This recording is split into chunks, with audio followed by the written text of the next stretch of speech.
Hello दोस्तों, कैसे हैं आप सब। आज की हमारी कहानी है अकेलापन। अगर अच्छी लगे तो चैनल को लाइक, शेयर और सब्सक्राइब करना ना भूलें। हर बीमारी का इलाज सिर्फ दवा नहीं होती बेटा, कभी कभी अपनों का साथ दवा से ज़्यादा असर करता है। रमेश जी का पारिवारिक डॉक्टर उनके बेटे अनमोल से बोला, डॉक्टर अंकल, हम सब तो पापा के साथ, फिर भी जाने क्यों पापा गुमसुम रहते हैं। अनमोल बोला, बेटा, जीवन साथी की जरूरत जवानी से ज़्यादा बुढ़ापे में होती है, क्योंकि बुढ़ापे में इंसान अपने सुख दुख बांट सकता है उससे।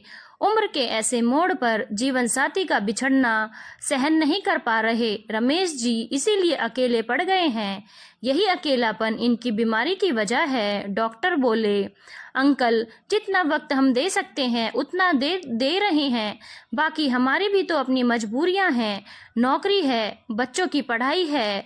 तभी वहां अनमोल की पत्नी जूही आकर बोली, बेटा अनमोल, मैं तुम्हारे पापा मम्मी का तब से डॉक्टर हूँ जब तुम पैदा भी नहीं हुए थे। उन्हें बहुत अच्छे से जानता हूँ। बचपन में तुम जब भी बीमार पड़ते थे तब अपने पापा को एक पल के लिए नहीं छोड़ते थे। कितने कितने दिन वो तुम्हारे सिरहाने बैठे रहते, रातों को तुम्हें गोद में ले घूमते रहते। मैं ये नहीं कहूँगा कि तुम सब छोड़ सिर्फ अपने पापा का ध्यान रखो, पर उनका अकेलापन समझो। बाकी तुम खुद समझदार हो। डॉक्टर ये बोल चले गए। पीछे अनमोल सोच में पड़ गया। सच ही तो कह रहे थे डॉक्टर अंकल, ऐसा ही तो होता था। मैं चाहता हूँ पापा के अकेलेपन की बीमारी को कुछ हद तक कम कर सकूं। क्या तुम मेरा साथ दोगी। थोड़ी देर बाद वो पत्नी से बोला, क्यों नहीं अनमोल, आखिर मैं भी चाहती हूँ पापा पहले की तरह हंसते नजर आएं। वो जिंदगी को भरपूर जीने वाले इंसान हैं, पर माँ के बाद मानो जीना भूल गए हैं। जूही बोली, हाँ जूही, इसके लिए हमें कुछ करना होगा जिससे वो अपने गम से बाहर आएं। अनमोल बोला। दोनों बहुत देर तक बात करते रहे। पापा, मैं सोच रहा हूँ आपका कमरा नीचे शिफ्ट कर दूँ। कुछ दिन बाद जूही रमेश जी के कमरे में आ बोली, बेटा, तुम ऑफिस नहीं गई अभी तक, और कमरा क्यों शिफ्ट करना, यहाँ क्या दिक्कत है क्या कोई। रमेश जी बोले, वो क्या है ना पापा की समर, जूही का 10 साल का बेटा को नीचे चढ़ने में दिक्कत होती है, किसी के आने पर डिस्टर्ब होता है उसे, इसीलिए सोच रही हूँ ये कमरा उसे दे दूँ और आपको उसका कमरा। जूही ध्यान से रमेश जी को देखते हुए बोली, जो ऐसी तुम्हारी मर्जी बेटा।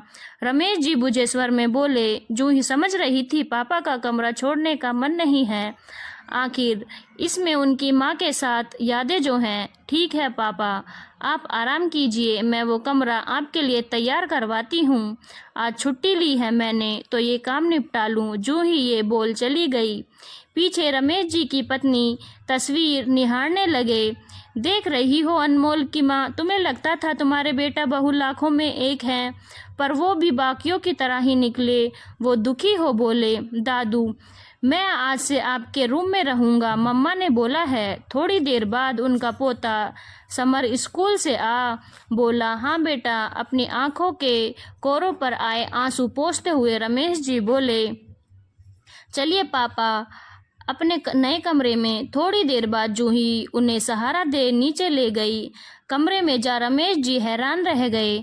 वहाँ उनकी और उनकी पत्नी की तस्वीर लगी थी। वहाँ उनके आराम की हर चीज़ मौजूद थी। उनकी आंखें भर आई। क्या हुआ पापा, कमरा अच्छा नहीं लगा। तभी वहाँ अनमोल आकर बोला, नहीं कमरा अच्छा है, पर तुम इस समय मेरे कमरे में कैसे। रमेश जी बिस्तर पर बैठते हुए बोले, वो पापा समोसे लाया था आपकी पसंद के, सोचा आज की चाय आपके कमरे में ही पी ली जाए। अनमोल बोला। इतने घरेलू सहायिका चाय और समोसे ले आई, जिसे अनमोल ही चाय बनाकर लाने को बोलकर आया था। रमेश जी कुछ बोले नहीं, पर उनकी आंखों में चमक आ गई। समर भी नीचे आ गया। सबने साथ बैठ चाय पी। काफी दिनों बाद आज रमेश जी के कमरे में रौनक थी। उनका कमरा ऊपर था तो अनमोल रात को ही वहां जाता था। कुछ दिन रोज शाम की चाय रमेश जी के कमरे में पी जाती। रमेश जी से जूही, समर और अनमोल खूब बातें करते। धीरे धीरे उनके चेहरे पर रौनक लौटने लगी, उनकी तबीयत में भी सुधार होने लगा। अब तो वो रात का खाना और सुबह का नाश्ता तो बाहर आप परिवार के साथ करने लगे। चलिए पापा, आज पार्क चलते हैं। छुट्टी वाले दिन अनमोल रमेश जी को पार्क ले गया। बहुत दिनों बाद खुली हवा में आए थे रमेश जी। उन्हें बहुत अच्छा लग रहा था। शरीर भी तरोताजा सा महसूस हो रहा था। अब तो हर छुट्टी पर अनमोल कभी रमेश जी को पार्क ले जाता, कभी कभी साथ घूमने निकल जाते। घर में कोई भी आता तो रमेश जी भी उससे बोलते बतियाते, वरना ऊपर रहने के कारण आधे रिश्तेदार बिना मिले ही चले जाते थे। नीचे आने के 2 महीने बाद ही रमेश जी तंदुरुस्त हो गए। अब तो वो समर के साथ बाहर भी खेलते थे। अरे वाह रमेश, तुम तो पहले से ज़्यादा हष्ट-पुष्ट लगने लगे हो। अब लगता है मेरी दवाई असर कर गई। एक दिन समर के साथ रमेश जी को बॉल से खेलता देख उनके डॉक्टर आ बोला, ये तेरी दवाई का असर नहीं है डॉक्टर, ये तो मेरे बच्चों का प्यार का असर है। रमेश जी हंसकर बोले, अच्छा, मतलब मेरी दवाई बेकार है? ऐसा क्या जादू किया बच्चों के प्यार ने? डॉक्टर रमेश जी की हंसी में शामिल हो हंसकर बोले, डॉक्टर, जब बहू ने मुझे नीचे का कमरा दिया था तब एक बार को तो लगा था मैं बच्चों के लिए बेकार हो गया, अब इसीलिए मुझसे मेरा कमरा भी छीना जा रहा है। पर बाद में एहसास हुआ ये तो मेरे बच्चों का प्यार है। वो मुझे अकेलेपन से दूर रखने को नीचे ले आए थे, जिससे मैं घर में सबसे घुलूं मिलूं, मेरे बच्चे मेरे पास रहें। सच बहुत खुशकिस्मत हूँ मैं जो मुझे ऐसे बच्चे मिले। रमेश जी नम आंखों से बोले, पापा, आपके नीचे आ जाने से हमें भी तो आपका साथ और आशीर्वाद पहले से ज़्यादा मिल रहा है। तभी जूं ही वहाँ चाय लाती हुई बोली, हाँ, और समर को भी एक दोस्त मिल गया, साथ ही हम निश्चित हो ऑफिस जाते हैं। अनमोल भी वहाँ आ बोला, बेटा अनमोल, मुझे लगता है अब तुम्हारे पिता को मेरी ज़रूरत नहीं। डॉक्टर मुस्कुराते हुए बोले, ओए डॉक्टर की भले ना हो, पर तेरे जैसे यार की जरूरत तो है ना। रमेश जी बोले, हाँ अंकल, साथ ही हमें भी तो आप जैसे शुभचिंतक की जरूरत है। अगर आप हमें एहसास ना दिलाते तो हमें एहसास होता ही ना कि पापा कितने अकेले हैं।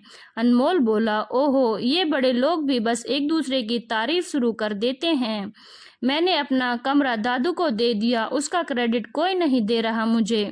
इतनी देर से चुप समर बोला तो सब हंस दिए।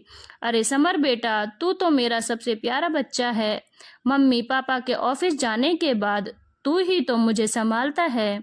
रमेश जी बोले तो समर दादा के गले लग गया। दोस्तों, ये सच है, हमारे बड़े बूढ़ों को बुढ़ापे में परिवार के साथ की जरूरत होती है। अपनों का साथ और प्यार दवाई से ज़्यादा असर करता है। धन्यवाद दोस्तों। अगर आपको कहानी अच्छी लगी हो तो चैनल को लाइक, शेयर और सब्सक्राइब करना ना भूलें।